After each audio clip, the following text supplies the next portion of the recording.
Assalamualaikum warahmatullahi wabarakatuh. Kembali dengan saya Musafir Nani. Ini adalah capal baginda Rasulullah SAW. Diriwayatkan dalam hadis Rasulullah bahawa Qatadah bertanya pada Anas bin Malik tentang bagaimana bentuk capal. Anas mengatakan bahawa capal Rasulullah menggunakan dua buah kibal pelana capal, yakni batas depan capal berupa tali yang diletakkan antara dua jari kaki.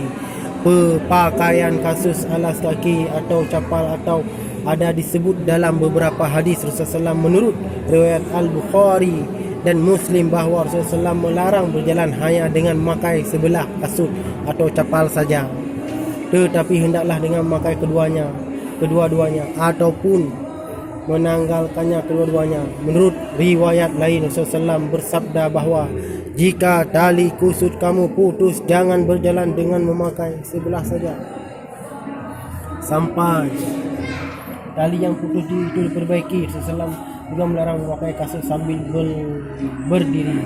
Terdapat 25 pasang capal Rasulullah SAW.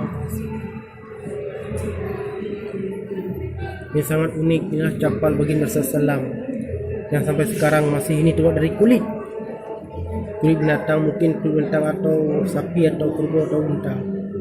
Sangat unik.